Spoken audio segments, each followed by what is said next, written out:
Daily Broadside day 704. The other day I went through a drive-through, and after I ordered, I went up to the first window and I paid for whatever it was I got. And the guy said, "Pull around and we'll serve you at the next window." And I thought to myself, if I was just like from another planet and I came down here and I decided that I wanted a hamburger and I got in a vehicle that I'd never been in before and I was able to navigate it into the line, I was able to know what to do with the menu board, and then I would just naturally just pull around to the next window and they would ask for payment and I would probably understand what they meant because I'm in a drive-through on another planet and I've figured it out this far. And I'd hand them money or a card or whatever it was I had in my alien possession to pay for said wares. And I think I could probably figure out that if they didn't hand me the food and I could see another window, 20 feet ahead, I'd know what to do. I just find it odd that they feel the need to explain it. Like who is not understanding a drive-through window system? I mean, most of them have a way without four-wheel drive. You're not going to get out of there because there's a curb on the other side. You can't just pull out. You're in a line. You can't go anywhere else. And typically speaking, there's somebody ahead of you and you can follow line. You could just grab the tail of the elephant in front of you. I don't think it's necessary to explain the process. In fact, I think it's not necessary. In fact, you shouldn't do it under any circumstances. Just let the people figure it out. And don't ask any questions. If they look at you, like, what do I do next? Just be like, just stare at them like this and just be like, just kind of with your eyes. Don't just say all you need to say. That's all. Yesterday, I was in Virginia at a buddy's house, and I got on some late 80s, early 90s, I don't know what year it was, so some kind of Kawasaki 500 two-stroke, and I'm here to tell you, those things are wicked. I took off through a cornfield, and I felt like I was going 97,000 miles an hour. That thing was just dangerous fast. It was wicked. And it begs the question, why did they stop making these things? They're hella fun. Dangerous as crap, but I was really impressed. I'd never been on a two-stroke with that many CCs. But yeah, that thing was wicked. It was hard to get me off of that thing. Although I did feel like injury or DEATH was probably a good possibility if I kept trying to do the stuff I was doing on that thing. But it is what it is. I watched some of Big the other day. I watched like the last half hour. I tell you, I can think of no worse thing on planet Earth. I mean, I can think of nothing else worse than your kids being like kidnapped and you not knowing where they were.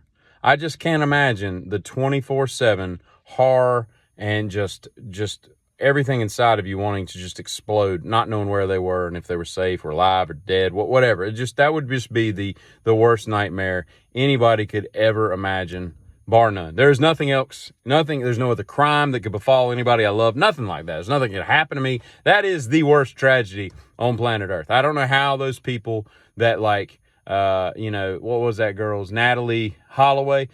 We know what happened to her theoretically, but let's say that we didn't make the arrest of that 6'4", European dude that offed her and that other chick.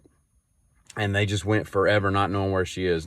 I'm pretty sure she's in the ocean somewhere. But let's just say, that's just an example. Like, I don't know how you live with yourself as a parent, not knowing. That's just got to be the worst thing on earth. I've said it enough.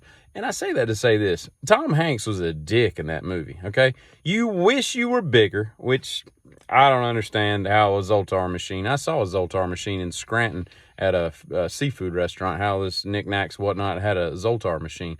And I don't know if that was actually a real thing when they made the movie or if they just had a Zoltar machine made after the movie. But at any rate, I've seen a Zoltar machine. I've touched one. And I just think he was a complete dick because all he wanted to do was be bigger. He wakes up the next morning. He's got an adult-sized peen. Of course, it's Tom Hanks's peen. So, I mean, how impressive could it be? He's Tom Hanks, right? And then, he goes to New York, falls in love with this girl and he's, living the life. He's eating little tiny corns and, he's got a trampoline in his loft apartment. All this crap's going on. Meanwhile, his mom, and I don't remember if there's a dad in this movie or not. I don't think there is, but I don't remember there being a dad. But the mom is just beside herself, sad and distraught and every other word you can think of, right? All because he wants an adult girlfriend. I don't get it, man. Like, you were a complete dick. Go home, okay? There's only one reason for me to stay. Yeah, the one reason for you to stay is not enough as your mom, okay? Your mom should be more important than some adult chick in Manhattan who's, blowing you. I just don't get it, man. And I get it. Like, you're 13, you wake up, and, the next week some chick's blowing you. I completely understand how that could completely change your prepubescent mind. But I think what I'm coming to the point of here is moms are more important than blowjobs. And I didn't know I was going to say that until it just came out of my mouth. And it sounds kind of weird. But in the context of the movie Big, I think it makes all the sense in the world. In my entire life, almost a half a century, I've never jeered. Not once. So there's that. But anyway, Tom Hanks.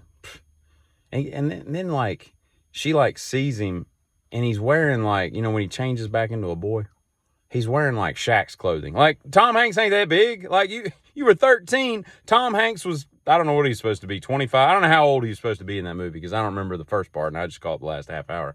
But let's say he's 25, 26. Tom Hanks is like 5'9", 5'10". He ain't a big dude. And yet you got him wearing Akeem Olajuwon's suit, to the NBA draft. It's ridiculous, Just dumb stuff about that movie, A lot of things about that. One thing is that dumb Subaru car she's driving, that little burgundy Subaru coupe thing. I'd not date her just based on that, but maybe that's just me. Anyway, giddy.